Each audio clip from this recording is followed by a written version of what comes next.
si Mama Samuel Tanan, si Auntie Nino, si Lola.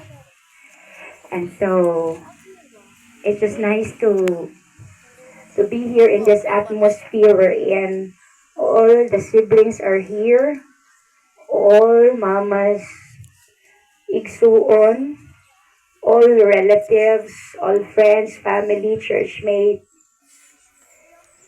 It's okay to cry. I just want to say na salamat kayo sa inyong tanan.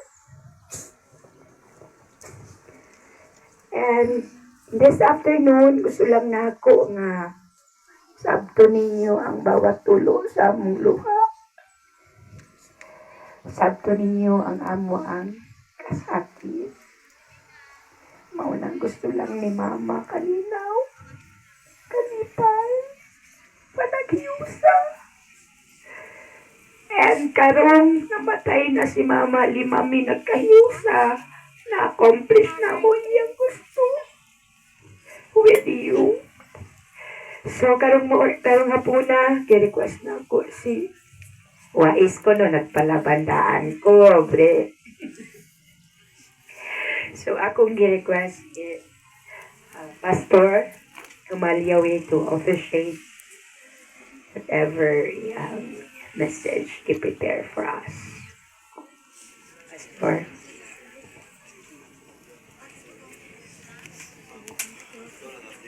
Oo, paki-open na lang please. And paki-prepare ko kaning mga bulak, padapli na sa kilid niya, magkuha ang isa-isa ana. Kana lang isa, kanang puti na kanang bago-bago pa. So mao na atong ilulod ka Mama later on. So dapat ang mga family members na ay anak, ha? Pastor? Alright, good afternoon sa tanan ninyo. Kini karon nga nakasentro sa kamatayon. Ang kamatayon is actually a total separation of the spirit from the body. Ang yung nakita karon mao ang iyang lawas, pero ang iyang spirit kauban sa Ginoo. So wonder nga ang Ginoo mo ay nagbuhat sa tao. Nahimo ang taong buhi kalag tungod kay gitayhuban sa Dios sa buho siyang ilong ang mga spirit in their life. Og lapas sa tanon matud pa nila, kining kamatayon is a cessation of life pag-undang sa kinabuhi. Og lapas sa tanan, total ning kapaghimulag sa espiritu gikan sa lawas. Before we go further, I'd like to just request you to please stand and pray. Our Father who art in heaven, thank you for sending us here, simply because we want to be a part of this kamatayon, labi na sa pag-burial service. Padayon ikaw sa pag-uban ka na mo, sa pamilya karon nga na dinhi, hatagi sila o Diyos sa kusog.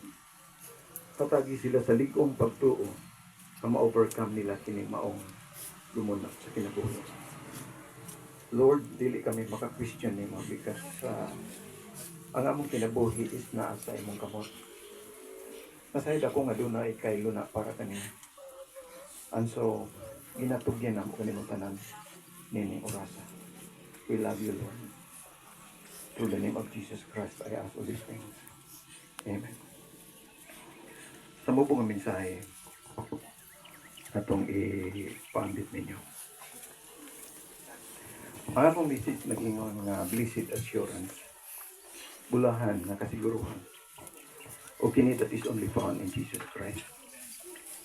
In 2 Corinthians 5 verses 1 to the following verses, matod pa dinhi, for we know that if our earthly house, this tent, is destroyed, we have a building from God, a house not made with hands, eternal in the heavens. Verse 2, for in this we groan earnestly, desiring to be clothed with our habitation, which is from heaven. Verse 3, if indeed having been clothed, we shall not be found naked. Verse 4, for we who are in this tent groan being burdened, not because we want to be unclothed, but further clothed, that mortality may be swallowed up by life. Now, he who has prepared us for this very thing is God, who also has given us the Spirit as a guarantee. In verse 8, we are confident, yes, will please rather to be absent from the body and to be present with the Lord. 3 points nga ito makita din. Una, ang kamatayon, matuta na ito, is a cessation of life. Total separation of the spirit from the body. Ayaw mo pag-una-una ang kalag, pagbiya, pagkamatay sa tao, napas kalibutan, wala na. Ato na sa Diyos. Ang lawas lang ito makita. First of all, mga kaigsuunan, maukini ang una. Ang kamatayon means heaven. Kung sa gisulti doon sa Biblia, a house not made with hands, eternal in the heavens. Ang kinigiskutan, building, dili ni kanang building na itong balay. Ang kaning atong lawas, physical. Na yung mga panahon ng atong lawas is mag-subside. Try to go to sa inyo salamin. Compare nyo, 20 years, 30 years, 50 years ang nalabay. That salamin reminds you that you're not getting any younger. Nagpudlo na to na tigulang ta. That's why si Solomon nagsulti siya. Remember your Creator in the days of your youth. Tungkol kay si Solomon sa bata pa siya, usikan kaayo sa iyang kinabuhi ng kalibutan. Siyempre, gwapo. Sama sa inyo kagwapo.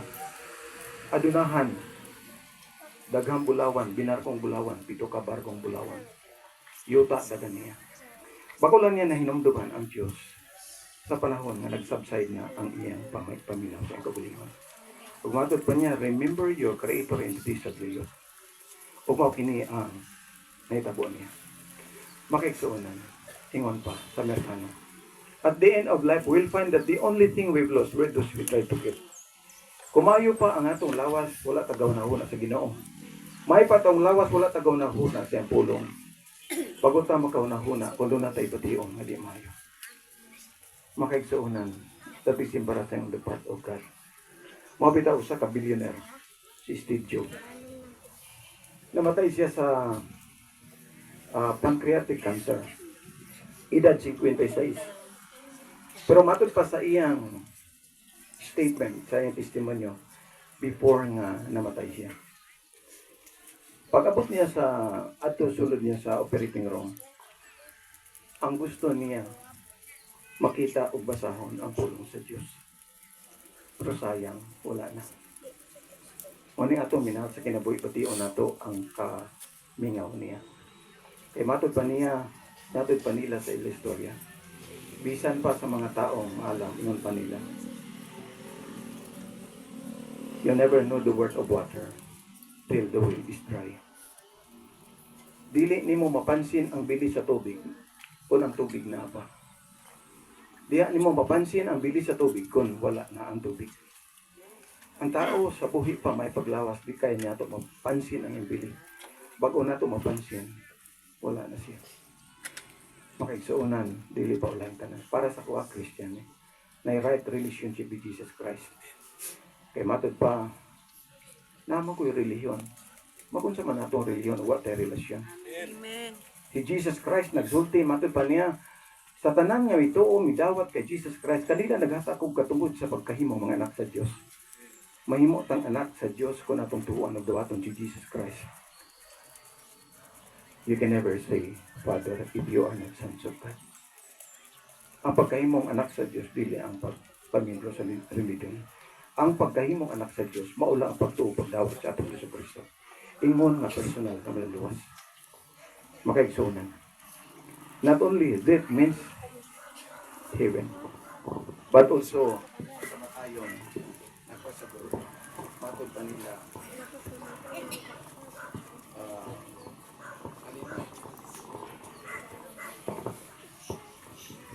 that means happiness. Karon nga dala na to siya din namatay siya. Ang sa pagkatinuod, kita karon nga buhi may naguol, pero siya Wala na kagawal sa langit. Wala na. Wala na pandemic dito. Wala na kapobrihon. Wala na. Kita din nagpabiling na tagulanan. There was, a certain Hindustan who was converted to Christianity. Ang yang religion is Hinduism. Tinuod ni nga istorya. Sa diya nga nakadungog ang iyang pamilya, he was almost ejected from his home. Palagpot siya sa iyang balay. Wala na ilha sa iyang asawa, wala na ilha sa iyang manak. Huwag kinahimo siyang Kristiyano. Huwag tungod niya na dito na lang sa dalan maglatagaw. Huwag may kaon. Usa ka higalan yan, ingon. Higala. Wala ba ka mag-uol, magipalagpot ka sa imong pamilya? Ingon sa Hindustan. Daghan ka ninyong nangutana. Yun sa ko, pagpasaan ang akong kaguol. Nung ka, walay usan ninyo nangutana. Yun sa ko, pagpasaan ang akong kalipay. Gikuha niya ang iyang Bible. Gibutang niya ang iyang kamot. Ingon niya, I am happy because I have Christ on this book. Malipayon ako tungkol kay doon na ako'y Kristo ni ining libro ka. Ug man anak gitapion na iyang kamot din sa iyang dughan. Wala nga bahin. Ingon ba niya, I am happy because I have Christ in my heart. Ug man niya na iyang gitudlo ang langit ug ingon pa niya, I am happy because I have Christ in heaven. Usa ka tulisan nga gilansang uban ni Kristo. Niyang kun nga sad-an. Human iyang gituuan si Jesus Christ. Iyang personal maluluwas. O gainan niya si Jesus Christ, Lord, can I go with you in paradise? So ito bag ni Jesus Christ. Wala siya may pangita lang ka dito kuan pundo. Wala. O sa ito bag ni Jesus Christ. Sure, you will be with me in paradise. Ang term paradise connotes the place of beauty. Dapit sa kalipay. Porque walay makakumpara dinis kalibutan sa dapit sa Diyos. Kaya ditong lugar, manong lugar nga lunlon kalipay. Kalinaw sa kinabuhi. So ang bugtong lang matsalis na to ang inyong kalipay na lang sa Kristo Kristo. He died on the cross more than 2,000 years ago because He loves you. Tugod siya ang gumba na to, nag-anto sa cross, nahimong public para mahimok sa makaabot sa langit. O kining namatay, kaya namugkabulan ng sagamot sa langit. Tugod kay anak man siya sa Diyos. Right? O labaw sa tanan, makaigsuunan. Ang gitawag kamatayan not only means heaven, not only means happiness, but also it means with the Lord. Diba na tao mamatay? Ako wala ko guna-una ano sa mamatay. Tungkol kay ang akong kinabuhi na sa Ginoo. Si Paul abogado, ingon pa niya sa iyong statement. Ingon pa niya, for me to live is Christ, and to die is gain. Alright. Alang ka na ko, pagkabuhi mo si Kristo, huwag kamatayon mo ay kadaugan. Tungkol sa iyang gitawag stand, prinsipyo. Kung nagpakabuhi siya ng kalibutan na para sa atong Ginoo. Kung mamatay siya kadaugan, nga naman kadaugan, wala may pagantos ito. Kung aning nahitabo karon sa atong suwan. Makigsuwanan, mangutana mo, nga na ba dahil namatay nga gibanaw ni Jesus Christ na? John 11, verses 1 to the following verses. Ano ba ito? Namatay si Lazaro, higala ni Jesus Christ, disciple niya. Si Jesus Christ at that time, nasiya sa Jerusalem. While ang Bethany, 4 kilometers away from Bethlehem to Bethany. O ang iyang lawas dito, 4 na kaadlaw. Ang iyang lawas was almost decomposing. Di na maklaro, di na mailan. Ingon pa ni Maria o sa mga tao, kung napagdi ka unta Jesus, dili ang mamatay sila sa Lazaro. Ngunit niyawa siya namatay na tulog. Nagkatawa ang uban. Sama sa itong mga panahon, dagan ang mga yaga-yagaon. Nagkatawa sila. O gingon ni Jesus Christ, kuhaan ninyo ang bato nga nag-ali sa lubong. Pagtanggal sa bato, idool si Jesus Christ. Ingon pa niya, Lazaro, bangon.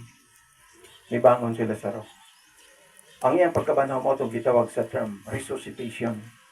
Nabuhi siya, pero nibalik o katiguang kung namatay. Pero si Jesus Christ, namatay na banhaw, pero wala na siya matiguang.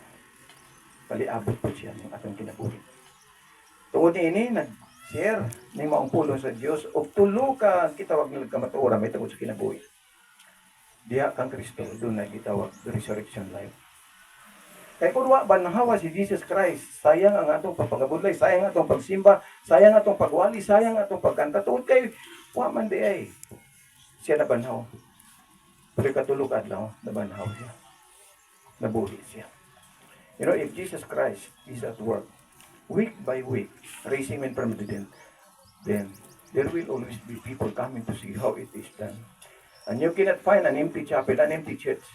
Nga naman, nabanhaw man siya. Ug daghang mga tao mo gani mag tipog sila para magtan-aw sa pagkabanaw sa ating Kristo. Siya mao pagkabanhaw. Kining namatay, maabot ang panahon mabanhaw sila mabuhi. Ug karon sa pagbalik ni Jesus Christ, kung pananglit, mobalik siya karon, buhion kini ilisan sa lawas nga di na gitawag incorruptible body. O kining lawasa mauban sa ating Kristo. Mo ni ang dakong paglaom nato diya sa ating Kristo. Busa, ang mga pamilya, ayaw mo kawalang paglaom. Be strong enough. Huwag magtuot sa atong Ginoo kanunay. Di lamang ka na. There is what we call the spiritual life. Kana, gisaad na sa atong Yesu Kristo. Siya nga mamatay, mabuhi siya. Ang namatay, pagkabuhi niya, spiritual na na. Wa na na'y kagutom, wa na na'y kauhaw, wala na na'y sakit maubot nila. Gumawa ng kinabuhi na lang ang ato Kristo Kristo. Do you believe that? Tuo ba tani? This is what the Bible says here. Sa pagkatinood, dili ako ang utok sa kinabuhi, buhay katapusan.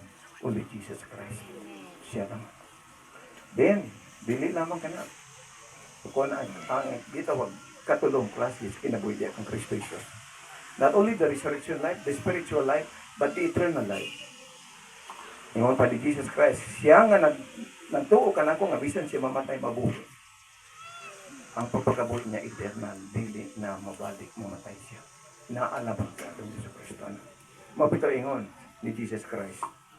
Giatubang niya tong tao nga mga nagabugal-bugal. I am the resurrection and the life. He who believes in me, though he were dead, siya mamatay, bisan sila mamatay mabuhi siya. Nagatuo ba ka mo ini? Ingon niya. O ang pagtuo na to, dili makawang. That is only found in Jesus Christ, ang atong siguruhan sa kinabuhi. Makaigsuunan, kini nga mensahe para nato karon. Usapon ko ay mo pagkawala to lang. Ingon pa nila, there is no hopeless situation. Only we people have lost our hope. Kita kayo nagwala sa atong paglao. Tungkol ni ini makaigsuunan. Love mo sa Ginoong kamangkanan. Walay usa ka tao din nga dili mo love. Love mo sa Ginoo. Kung ang Diyos namatay para nato, nagpasabot, masiya na igumahan nato. Okay? Napobre siya. Gusto ba mo masayod? Giunsa niya pagkapobre para may mamugato sa langit? Pagkatao niya, nataos pa suman. May pata, natao ta sa gating home. May aircon pa. Pero siya looy, pasungan. Napakaon og 5,000 min. Ipakaon lang niya og 5 ka tinapay og 2 ka isda. Yung sa uban pa sige ganti tong tinapay. Walay higanting tinapay. Walay higanting isda. Di panlanginan niya og didaghan para makapakaon sa mga tao. Love niya ang mga tao sama niya. Ug tungod ni ana usa lang. Pagkabanhaw niya nagbiting sa syudad. Nangulam siya og gitawag nila gulawak para ilang kamitingan. Puro hinulaman. Kung ay usa ka tao dinhi kada buntag manghulam og pamahaw, paniud to manghulam, tanan-tanan murag grabe na na. Pero siya kaysa na itabo ipakaon sa tanan. Ug tungod ni ana pagkamatay niya. Ang nakaplagan dito sa lubong. Sa diha gipangita siya sa tao, mga tao. Ang nakaplagan dito sinina lang. Sinina nga iyang gisuot nga gikan sa tao. And that gives some measure how poor he became tungod ninyo. Napobre siya para may ang dato sa langit. Niyan niya ako, matod pa niya, aron makabaton, kamos kinabuhi madagayaon, o makabaton ini sa walay katapusan. Diyan lang kan Jesus. Matod ba Jesus Christ? Do not be worried and upset. Trust in the Lord and trust also in me. In my Father's house are many mansions. If it were not so, I would have told you. And if I go to prepare a place for you, I will come again to take you to myself, so that where I am, there you may be also. Yan na. Gusto ka kinabuhi, na kang Kristo. Gusto ka dalan, na kang Kristo. Gusto ka kamaturan, na kang Kristo. O kining namatay, na namin sa tapakan sa Ginoo. Kita ang atong problema karon makatuod sa langit. Inawat po ang Diyos, manalangin. Kaya po, magampo ako. Father, we thank you for thy word. Thank you even for the lives of the people who came to this place. So continue to bless them, to be with them. Sa mga saad ni mo, ipaabot ka nila, Lord. I-strengthen bisan pa karon ang pamilya sa si Lord. Ngayon ta, mas sense nila, umabati nila, unsa ka kamaayo mag-Ginoo sa ilang kinabuhi. Mahal ka na mo, Lord. We love you. Through the name of Jesus Christ, I ask all these things. Amen.